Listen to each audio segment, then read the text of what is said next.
होगा चारों ओर अंधियारा। आज नमन करें हम उन वैज्ञानिकों को जिन्होंने दिया हमें विज्ञान का ज्ञान, रमन प्रभाव की वो महान खोज जिसने बढ़ाया भारत का विश्व में मान। वंदे मातरम। राष्ट्रीय विज्ञान दिवस की हार्दिक शुभकामनाएं। मैं डॉक्टर रश्मि गुप्ता माँ सरस्वती को नमन करते हुए आज के पवित्र आनंदमय वातावरण में जिला विज्ञान क्लब गौतम बुद्ध नगर एवं श्री द्रोणाचार्य पीजी कॉलेज जमकौर के संयुक्त तत्वाधान में आयोजित विज्ञान लोकप्रियकरण एवं संचार कार्यक्रम के अंतर्गत राष्ट्रीय विज्ञान दिवस पर विज्ञान प्रदर्शनी में आप सभी का हार्दिक अभिनंदन करती हूँ। हमारे मंचासीन सदस्य, प्यारे बच्चों, बाहर से आए हुए फैकल्टी मेंबर, आप सभी का हार्दिक नमन वंदन। ज्ञान के प्रकाश में ही अज्ञानता का अंधकार मिटता है। ज्ञान के बिना जीवन ऐसे है जैसे आत्मा के बिना शरीर। इसलिए हमें ज्ञान की अत्यधिक आवश्यकता है। विज्ञान का मतलब विशिष्ट ज्ञान होता है जो जीवन को उत्कृष्ट बनाता है। सरस्वती माँ सभी को बुद्धि और ज्ञान का आशीर्वाद दे। इसी संदर्भ में दीप प्रज्वलन के लिए मैं बुलाना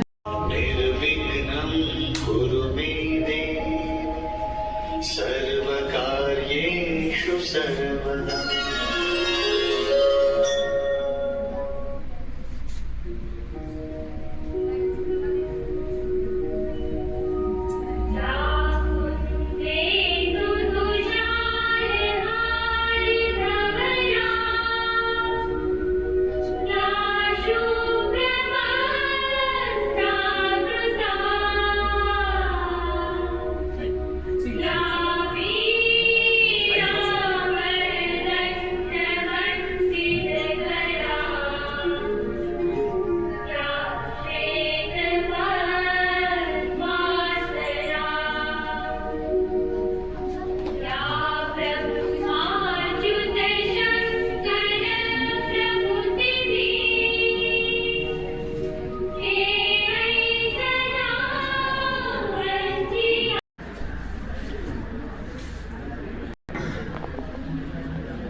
मिला और इतनी दिलचस्प स्टोरी है। जब उन्होंने रमन इफेक्ट दिया था तो उनके दिमाग में ये बात कैसे आई, वो समुद्री यात्रा कर रहे थे तो समुद्र को देख के उन्होंने सोचा कि इसका रंग नीला क्यों है।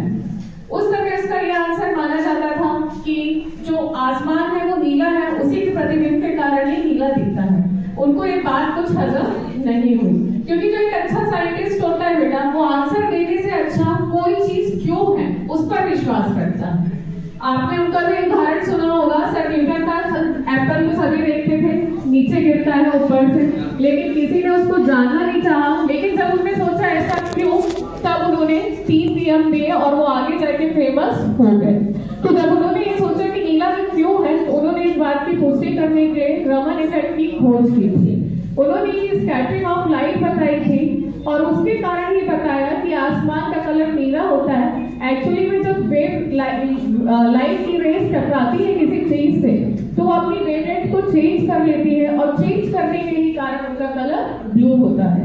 इसलिए वो समुद्र का रंग नीला दिखाई देता था और इसी खोज के लिए उन्हें नोबेल पुरस्कार मिला, जो हमारे लिए नहीं सभी के लिए बहुत गर्व का विषय है। और इस साल की जो 2026 की थीम है वो है वुमन इन साइंस कैटलाइजिंग विकसित भारत, क्योंकि महिलाएं भी अब विज्ञान में पीछे नहीं है। आपको पता है ना, जब एक बेटी पढ़ती है तो कई पीढ़ियां गर्व महसूस करती हैं, लेकिन जब एक महिला विज्ञान के क्षेत्र में उतरती है तो पूरा राष्ट्र गर्व महसूस करता है। उसका जीता जागता एग्जाम्पल है जो हमारा चंद्रयान 3 और 4 मिशन हुआ, उसमें जो मेन लीडर थी टीम में वो दोनों ही वुमन साइंटिस्ट थी। उनका नाम आपको बताना चाहूंगी, रितु करिगल और वनिता मान, जिन्होंने चंद्रयान 2 और 3 का सक्सेसफुल मिशन कंप्लीट किया। और अभी हमारे जो CSIR की महानिदेशक है वो भी एक महिला है, जिन्होंने अभी लिथियम बैटरी और हाइड्रोजन सोलर एनर्जी उस पर भी बहुत ज्यादा काम किया है और आगे इस क्षेत्र में बढ़ रही है। तो ये हमारे लिए बहुत गर्व का विषय है। मैंने आपको थोड़ा सा बताया कि राष्ट्रीय विज्ञान दिवस क्यों मनाया जाता है। अब मैं आशीष वचनों के लिए बुलाना चाहूंगी हमारे सर को कि वे आए और हमारे नन्हे वैज्ञानिकों को अपने आशीष वचनों से प्रेरित करें। सर के लिए 2 लाइन भी अर्पित करना चाहूंगी। आप है दीपक की छवि जो जलकर के दूसरों को रवि, न रखते कोई ख्वाहिश बड़ी, बस सबकी सफलता में है इनकी खुशियों की लड़ी। क्योंकि सर जैसा मोटिवेटर मैंने कोई नहीं देखा। सर रोज हमें किसी न किसी बात के लिए मोटिवेट करते हैं। तो मैं बुलाना चाहूंगी प्राचार्य सर को कि वे आए और आशीष वचन से सबको प्रेरित करें। प्रेक्षागृह में उपस्थित आज की मुख्य अतिथि के रूप में सम्राट डॉक्टर अर्चना शिरोमणि जी, यहाँ की IQC कोऑर्डिनेटर डॉक्टर रश्मि गुप्ता जी, समस्त विभाग के विभागाध्यक्ष और समस्त हमारे क्षेत्रांतर से हमारे जो विद्यालयों से आए समस्त शिक्षकगण और मेरे प्यारे छात्र छात्राओं, मैम ने काफ़ी आपको बता दिया। 2 बात आपको बताता हूँ। मैं विज्ञान का विद्यार्थी हूँ। हालांकि विज्ञान का विद्यार्थी होते हुए भी मैं शिक्षा के क्षेत्र में आ गया। तो मैंने वहाँ पढ़ी थी पेडागॉजी, मेथड ऑफ टीचिंग। और सीवी रमन ने सबसे पहले एक बहुत अच्छी बात बताई। आपको पता होगा कि 1928 में उन्होंने एक खोज की रमन इफेक्ट के। उसके बाद 30 में उनको जो है नोबेल प्राइज के लिए सम्मानित किया गया। और मेरे छोटे बच्चे बैठे होंगे, उनको पता होगा अल्फ्रेड नोबेल एक वैज्ञानिक थे। उन्होंने खोज की, तो खोज जो की थी उन्होंने एक विस्फोटक पदार्थ की खोज कर ली, जिससे बड़े दुखी हुए वो। और दुखी होकर ये हुए कि भाई मैंने क्या खोज लिया यार, किसी तो लोगों की हत्या होंगी। तो उन्होंने फिर ये निर्णय लिया कि जो मेरी संपत्ति है उस संपत्ति को विधिवत ऐसा बांट दिया जाए। 6-7 लोग हैं, जैसे हमारे फिजिक्स के क्षेत्र में, केमिस्ट्री के क्षेत्र में, बॉटनी के क्षेत्र में, जूलॉजी के क्षेत्र में, इकोनॉमिक्स के क्षेत्र में, शांति के क्षेत्र में, इनको प्राइज दे दिया जाए। तभी से लेकर के आज तक भी उनके नाम पर सारी की सारी संपत्ति डोनेट कर दी और उनके नाम पर दिया है नोबेल पुरस्कार। तो एक साइंटिस्ट का नाम था अल्फ्रेड नोबेल। जैसे जिस प्रकार से पढ़े लिखे व्यक्ति का सबसे बड़ा पुरस्कार अगर कोई है तो वह है नोबेल पुरस्कार। साहित्य के क्षेत्र में हमारे टैगोर साहब को मिला और विज्ञान के क्षेत्र में हमारे सीवी रमन साहब को मिला। जब उनको बड़े गौरवान्वित महसूस हुए। कभी कभी क्या होता है, यात्राएं भी खोज निकाल के लाती हैं। अगर ये प्लेन में यात्रा नहीं कर रहे होते तो इनकी कोटेशन है बहुत अच्छी, excursion is the best methodology for the teaching. यानी शिक्षण के लिए जो पर्यटन विधि है, जो टूर विधि है, वो सबसे बेहतरीन विधि है। इसलिए आपने देखा होगा, मुझे ये नहीं पता है, मैं खोज रहा हूं, हमारे गुरुजी ने कहा था, एस.सी. खेड़ा जो केमिस्ट्री के बहुत अच्छे हेड ऑफ डिपार्टमेंट थे, उनकी बहुत अच्छी किताब भी चलती गुड्डू एंड खेड़ा की, उन्होंने ये कहा था कि हमारी जो खोजें हैं, पर्यटन विधि, जो टूर बनते हैं आपके साइंस स्ट्रीम में, हमारे यहाँ टूर जाते हैं, वैसे तो वहाँ प्रत्येक उसमें टूर जाते हैं, लेकिन जूलॉजी का टूर जा रहा है, बॉटनी का टूर जा रहा है, केमिस्ट्री का टूर जा रहा है, वहाँ ये सीखते हैं हमारे क्या चीज है। जैसे हमारे बॉटनी का टूर जा रहा है तो भाई यहाँ एल्गल मेटेरियल कौन सा ज्यादा है, यहाँ रसायन वाला कौन सा मेटेरियल ज्यादा है, तो उसे फिर मेथोडोलॉजी बाद में ये कहा गया। तो सीवी रमन जी की ही एक कोटेशन है कि पर्यटन विधि जो है, जो फील्ड विधि है, शिक्षण की सबसे अच्छी विधि है। क्यों? क्योंकि यात्रा से ही इन्होंने खोज, जब इन्होंने देखा प्रकाश समुद्र के ऊपर जब प्लेन चल रहा था, वो प्रकाश जो है सीधी रेखाओं में चल रहा है, इसलिए तभी खोज निकाला इन्होंने रमन इफेक्ट विधि। मैंने बताया, बहुत अच्छी बात बताई कि न्यूटन के 3 नियम आए, लेकिन उनको देखने वाला नहीं था कि पहले आम तो बहुत लोगों ने गिरा, तो लेकिन न्यूटन सबसे नालायक छात्र था अपने जीवन का। लेकिन मैं कई बार कहता हूँ, क्रिएटिविटी होना अलग बात है और इंटेलिजेंट होना अलग बात है। बहुत से बच्चे बहुत इंटेलिजेंट हैं लेकिन क्रिएटिव नहीं है, बहुत से स्टूडेंट बहुत क्रिएटिविटी है, लेकिन देखिए इंटेलिजेंस का IQ लेवल फिक्स होता है कि 130 से ऊपर होगा, 140 से ऊपर होगा, लेकिन क्रिएटिविटी, सृजनात्मकता का कोई IQ लेवल नहीं होता। ये कहा जाता है कि विशेष लेवल होता है। और उसने देखा, नोबेल चाची से लड़ाई हुई और लड़ाई होकर वो बाग में जा बैठा, और बाग में जाने के बाद आम गिरा है और इसका न्यूटन का न्यूटन बनना हुआ है कि सारी उसके पहला नियम बन गया, दूसरा नियम बन गया, तीसरा नियम बन गया, न्यूटन के 3 नियम आ गए। ऐसे ही सीवी रमन साहब जो है हमारे बहुत रवन इफेक्ट आया, रवन इफेक्ट के ऊपर इतना प्रभावित किया, विश्व स्तर पर जो है इनको नोबेल प्राइज मिला। इसका तात्पर्य और उद्देश्य क्या है बनाने का? जैसे छोटे छोटे बच्चे बैठे हैं तो हमारे बताया जाता है कि वैज्ञानिक बच्चे के अंदर विकास हो, जागरूकता है, साइंटिफिक अवेयरनेस हमारे अंदर जागरूकता है। ऐसा ना हो जैसे अभी मैं एक जगह गया था, मैं नाम नहीं लूंगा, लोकल एरिया में गया था, तो छोटे बच्चे ने एक प्रश्न किया कि बरसात कैसे होती है। तो कोई इलेक्ट्रिक महिलाएं होंगी, उन्होंने बताया कि भगवान बहुत मोटी मोटी सिल्लियां गिराता है ऊपर से और वो पिघलते पिघलते पिघलते किसी बरसात में कन्वर्ट हो जाती है। That is not legal. बच्चों को ऑथेंटिक रीजन बताए होने चाहिए, साइंटिफिक जागरूकता हमारे अंदर आनी चाहिए, ये उद्देश्य इसका। तीसरी बात, विज्ञान के प्रति रुचि उत्पन्न करना। भले ही मैं सुबह प्रेयर में भी कह रहा था, भले कला का व्यक्ति हो, जो साहित्य का व्यक्ति हो, लेकिन उसके बावजूद भी उसके अंदर साइंटिफिक अप्रोच होती है।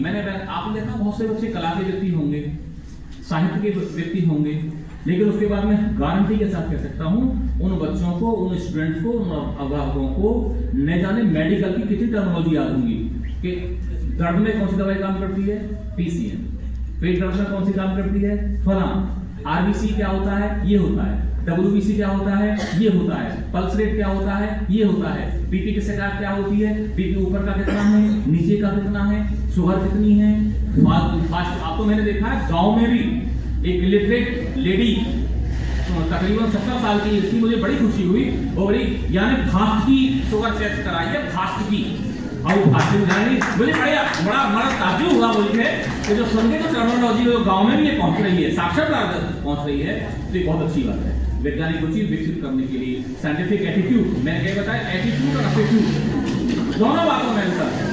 अगर साइंटिफिक एटीट्यूड आपका है, एटीट्यूड दे आर चेंजेबल और एप्टीट्यूड दे आर स्टेबल। यदि आपने बेंजीन की रिंग स्ट्रक्चर बनी, बहुत सारा एटीट्यूड, मैंने बताया था पर्सनालिटी अपनी होती है, एटीट्यूड सामने वाले पर डिपेंड करता है। बेंजीन की रिंग स्ट्रक्चर बनी C6H6, लेकिन 17 वर्ष लग गए उसको रिंग स्ट्रक्चर लगाने के लिए। उसके बाद रिंग स्ट्रक्चर फार्मूला तो बन गया, लेकिन उसका रिंग स्ट्रक्चर उसको 17 वर्ष लग गए उसका रिंग स्ट्रक्चर निकालने के लिए। तो लगातार रुचियां बढ़ाने के लिए, लगातार विकसित करने के लिए सीवी रमन साहब ये चाहते, जो हमारा राष्ट्रीय विज्ञान दिवस मनाया जाता है, कि हमारे साथ किसी भी वर्ग का आदमी हो, उसे वैज्ञानिक रुचियां विकसित करने के लिए, ये जागरूक बनाने के लिए बच्चों को, छोटे छोटे बच्चों को किस प्रकार से वैज्ञानिक रुचि विकसित की जाए, इस प्रकार। तीसरी बात है डिसिप्लिन की। साइंटिफिक एटीट्यूड वाला जो बच्चा होता है वो डिसिप्लिन में ऑटोमेटिक हो जाता है। अब आप कहोगे कैसे? जब आप प्रैक्टिकल करते होंगे तो प्रैक्टिकल में ये बताया जाता है जो साल्ट आपने जहां से टेस्ट ट्यूब पे लिया और वही रख दिया, तो ये हमारा हेड इन्फॉर्मेशन बन जाती है। तो कोई चीज जहां से लेना है उसको वही करना है, उसको अलग से डिसिप्लिन आपको नहीं सिखाया जाता है। यानी वेल डिसिप्लिन मेंटेन करने के लिए भी इस प्रकार के बच्चों को मैसेज सिखाया जाता है। तो सीवी रमन साहब का जो ये 28 फरवरी है, इसीलिए मनाया जाता है कि बच्चों को किस प्रकार से साइंटिफिक एटीट्यूड, इसलिए नमस्कार करना चाहती हूँ सर को और सभी यहाँ पर आए उपस्थित टीचर्स को जो अलग अलग स्कूल से आए हैं, और वेलकम करती हूँ सभी बच्चों का जो आज राष्ट्रीय विज्ञान दिवस पर यहाँ पर उपस्थित हुए हैं। वैसे तो बहुत कुछ सर ने कहा, मैडम ने भी बता दिया है, मैं सिर्फ इतना कहती हूँ सर खुद का हो, हर बच्चा कुछ ना कुछ अपनी लाइफ में इनोवेशन जरूर करता है। वो बात तो लगे हम पहचान नहीं पाते हैं। आजकल मैं देखती हूँ जितने स्टूडेंट्स हैं और टीचर्स भी, मैं किसी को ब्लेम नहीं कर रही हूँ, लेकिन सब बहुत कॉपीराइट करते हैं। गूगल से उठाया और एक मॉडल तैयार कर लिया और उसको प्रेजेंट कर दिया, लेकिन एक्चुअल इनोवेशन वो होता है जो आपकी खुद की क्रिएटिविटी से निकलता है। आपका जो आपका क्रिएशन होता है, अगर आप देखें तो एक सुई भी क्रिएशन है। आप छोटी सी चीज देखेंगे तो वो क्रिएटिविटी से बनती है, सुई के बाद जितना भी बड़ा काम होता है वो भी क्रिएशन होता है, लेकिन हर चीज के पीछे कुछ ना कुछ आविष्कार होता है, वो आविष्कार के तहत पर ही इनिशियल होता है। तो मेरा आप सबसे एक विनती है और रिक्वेस्ट है कि आप लोग इनोवेशन पर काम करिए। जब भी कोई इनोवेशन करते हैं तो बड़ा हो गया हम उससे पेटेंट भी कराते हैं। आप अच्छे बिजनेसमैन बन सकते हैं उससे, आप अपना इंडिया में बिजनेस कर सकते हैं, इंडिया से बाहर बिजनेस कर सकते हैं, अगर आपका वो मॉडल और उसका हम पैसा हम फंडिंग भी खुद करते हैं, लेकिन कोई ऐसा इनोवेशन होना चाहिए। आप बड़े बच्चे और छोटे बच्चे सभी स्कूल से आए हैं, आप करके देखिए। आप करेंगे तो आपके टीचर्स आपके साथ हैं, बहुत अच्छा आप लोग काम कर सकते हैं। और आज मैं एक्सेप्ट तो बहुत कर रही थी कि बहुत सारे बच्चे आएंगे, बहुत सारे स्कूल पार्टिसिपेट करेंगे, लेकिन बोर्ड एग्जाम है इसलिए टीचर्स और बच्चे भी कम हैं। लेकिन जितने बच्चे हमारे आए हैं उनमें से अच्छे इनोवेशंस होंगे और हम उन्हें प्राइसिंग करेंगे। और हमेशा हर साल मैं बहुत एग्जीबिशंस लगाती हूँ, आप लोग तैयारी करके रखा करिए, कभी ना कभी तो मिलता ही है, कभी ना कभी वो साल में 2-3 बार रिपीटेशन में आप लोगों के नाम आते ही हैं। आज आप लोगों के पास हो सकता है इसी शेड्यूल में, लेकिन नेक्स्ट टाइम आप हो सकता है फ्री होंगे तो ज़रूर पार्टिसिपेट करिएगा। Thank you so much, thank you. सच को आजमाना है और युवाओं को ही नवाचार से नया इतिहास रचाना है, तो अपने अंदर के रिवोल्यूशन को आप जगाए रखें और इस मार्ग में टेक्नोलॉजी पर भी ध्यान दो। और फिर से मैं आता हूँ मेन पॉइंट पे, एआई। तो आप उसको इग्नोर मत करो, क्योंकि आज नहीं तो कल आपको टेक्नोलॉजी के साथ साथ आर्टिफिशियल इंटेलिजेंस को अपनाना ही पड़ेगा ज़बरदस्ती, जैसे कि कंप्यूटर को अपनाया गया था ज़बरदस्ती। आपको पता नहीं होगा 1956 में एआई की मीटिंग फर्स्ट टाइम हुई थी अमेरिका में, और आज एआई के बारे में जान रहे हैं लास्ट 5 ईयर से। तो सोचिए कितना समय लगा। ऐसा नहीं कि कहीं कुछ हो नहीं रहा था, अमेरिका में बहुत कुछ हो चुका है ना, और वहीं हो रहा था, हमारे यहाँ नहीं हो रहा था कुछ भी, इसीलिए हम पिछड़ गए। हम आज भी 50 साल पीछे हैं एआई के मामले में। आर्टिफिशियल इंटेलिजेंस जो है वहाँ पे काम चलता रहा और हमसे छुपा कर चलता रहा।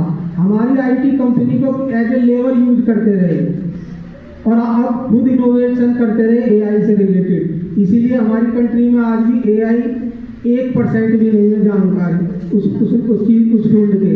कहा जा रहा है एआई, लेकिन कोई जानता नहीं है अभी भी। आज भी केवल मैन पावर यूज करते हैं जो अदर कंट्री है, यहाँ की लेबर ले जाते हैं कम कॉस्ट पे, उनसे बस टाइपिंग करवाते हैं प्रोग्राम, उन्हें 1 लाख सैलरी हो गई। यहाँ पर उनकी 1 लाख सैलरी की बहुत वैल्यू होती है।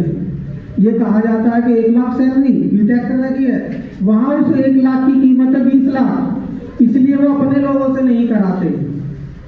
अमेरिका हुआ, जापान हुआ, चाइना हुआ, वो अपने लोगों से नहीं कराते, हमारे यहाँ के इंजीनियर से कराते हैं, क्योंकि वहाँ हमारे यहाँ का 1 लाख रुपया 20 लाख रुपए है। तो वो 1 लाख में हमारे यहाँ के लेबर यूज करते हैं, लेबर यूज करते हैं हमारे यहाँ के टॉपर बीटेक वाले को। जो हमारे यहाँ से अच्छे इंजीनियर होते हैं उनको एज ए लेबर मानते हैं वो, और कुछ सिखाते नहीं है, इनोवेशन पे नहीं जाने देते, उनको काम देते हैं, टारगेट देते हैं कि ये प्रोजेक्ट है, इस पे काम करो। 2 मंथ्स वो लोग यहाँ रहे। तो साइंस एक इतना ब्रॉड फील्ड है जिसको एक्सप्लेन करना मुश्किल है, बट मैं 3 चीज़ बच्चों के लिए कहूँगी। जो हमारे छोटे से बच्चे, आपने जब सुबह आई जूलॉजी लैब में, तो मुझे स्कूल का नाम याद नहीं है कौन से स्कूल के बच्चे थे, और इतने ज़्यादा मतलब उनके अंदर जिज्ञासा थी, इतने उत्सुक, हमें अपने पुराने टाइम में ले गई, मतलब एकदम खिले हुए चेहरे और ऐसा कि हम कहाँ गए। उनके लिए एक बहुत बड़ा प्लेटफॉर्म है जो आज ये बच्चे बैठे हैं मेरे सामने। और कई बच्चों ने मुझे विश भी किया, ma'am happy national science day, तो मुझे बड़ा अच्छा लगा। अब ये जो ऑब्जेक्टिव्स है कि हमें ये सेलिब्रेट करना क्यों पड़ता है, तो सेलिब्रेशन हम इसलिए करते हैं ताकि हम चीज़ों को याद रख सकें। जैसे सीवी रमन ने रमन इफेक्ट दिया, तो उसको मेमोराइज करने के लिए हमारे पास एक तरीका होना चाहिए जिससे हम अपने बच्चों को, अपनी नई पीढ़ी को ये बता सकें कि हम रिसर्च में या किसी भी इनोवेशन में कहाँ पर स्टैंड करते हैं। मैं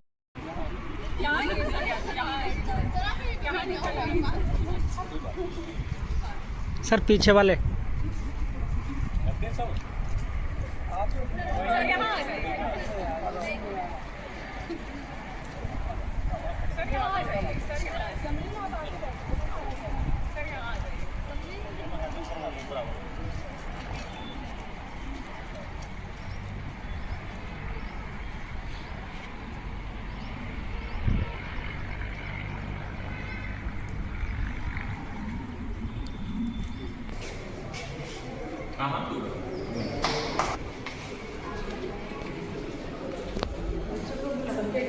बच्चे अपनी अपनी सीट्स पे आ जाए, जो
From class 6 in this हमारे मॉडल है वॉल्केनो। वॉल्केनो को हिंदी में ज्वालामुखी कहते हैं। ज्वालामुखी वो होता है इसमें से जो अर्थ के अंदर जो पदार्थ होता है ना वो गैसेस होती है, रॉक्स होते हैं, वो बाहर आते हैं लाइक एज लावा।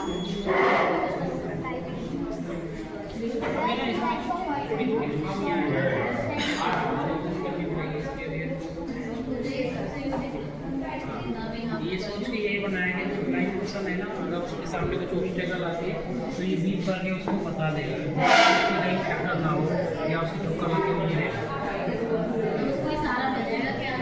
आगे कुछ है वो अपना रास्ता चेंज कर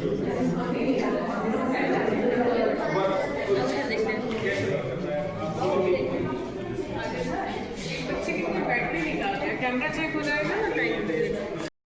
इससे बहुत फायदे हैं, एनवायरनमेंट भी क्लीन होगा और आपके सॉइल वगैरह ये सब क्लीन रहेगा। इसमें आप क्या इसमें मैम वेस्ट मटेरियल अलग अलग करना पड़ता है, जैसे कि पेपर है, प्लास्टिक है, सब कुछ अलग करना पड़ता है। प्लास्टिक भी हो जाती है, पॉलीथीन उसका क्या करेंगे? जो वेस्ट में पॉलीथीन निकलेगा उसका क्या? वेस्ट में जो पॉलीथीन होती है उसको हम फैक्ट्रियाँ लग रही हैं उसमें रिन्यूएबल भी कर सकते हैं, काट कर जैसे मेज बनती है और कई प्लास्टिक आइटम्स भी बनते हैं।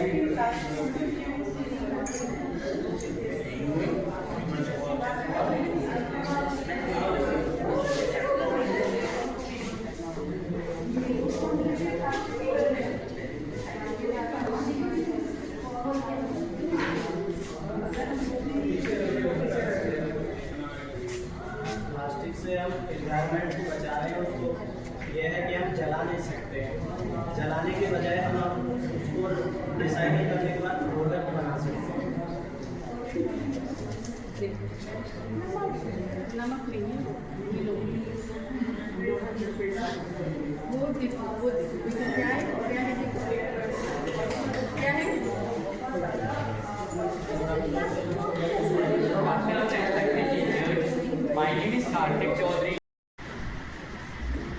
गौतम बुद्ध नगर का जो विज्ञान भवन था उसके द्वारा एक विज्ञान प्रदर्शनी का जो आयोजन हुआ उसमें जो रिजल्ट टोटल 14 मॉडल थे उसमें, और उनके मूल्यांकन के बाद सभी ने बहुत अच्छा प्रदर्शन किया, बहुत अच्छी क्रिएटिविटी थी, बहुत अच्छी थीम थी, बच्चों को एक्सप्लेनेशन भी बहुत अच्छा था। आप सब धन्यवाद के पात्र हैं, आपने बहुत अच्छे से अपने मॉडल एक्सप्लेन किए। और एक परंपरा है कि जजमेंट में मूल्यांकन में हो सकता है कोई ऊपर नीचे आ जाए, उससे कुछ बहुत ज़्यादा फर्क नहीं पड़ता, आगे आपको सीखने का मौका मिलेगा। इस प्रतियोगिता में जो तृतीय स्थान रहा, हाँ क्षमा चाहूंगा, पहले सांत्वना जो है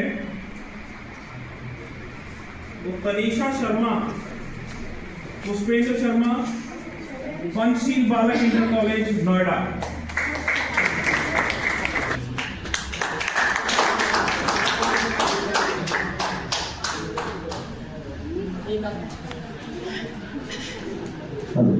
आज के इस राष्ट्रीय विज्ञान दिवस में नोएडा विज्ञान क्लब द्वारा आयोजित ये विज्ञान प्रदर्शनी की कोऑर्डिनेटर डॉक्टर ससनानी, महाविद्यालय के प्राचार्य महोदय, उपप्राचार्य महोदय, समस्त स्टाफ और सभी बच्चे। देखिए, आज के इस कार्यक्रम में आप सभी ने बढ़ चढ़ के हिस्सा लिया और उसी के अनुरूप आपने सभी ने पुरस्कार भी प्राप्त किए। पुरस्कार छोटा बड़ा कुछ नहीं होता और ना हार जीत कुछ होती है। ये तो भाई जीतने वाले को और आगे बढ़ना है, हारने वाले को फिर दोबारा कोशिश करनी है कि वो जीते। तो इसलिए इस पर मन ना लगा के केवल आगे बढ़ने पे ही मन लगाना है और प्रयास करना है कि अच्छे से अच्छे इनोवेशन करें ताकि हमारा देश, हमारा क्षेत्र आगे बढ़ सके और उस सब का लाभ पूरे देश को मिले। और आप सभी को होली के पावन पर्व की बहुत बहुत शुभकामनाएं। आप सभी अच्छे से होली मनाएं, बढ़िया तरीके से मनाएं, सभी स्वस्थ रहें, प्रसन्न रहें। धन्यवाद।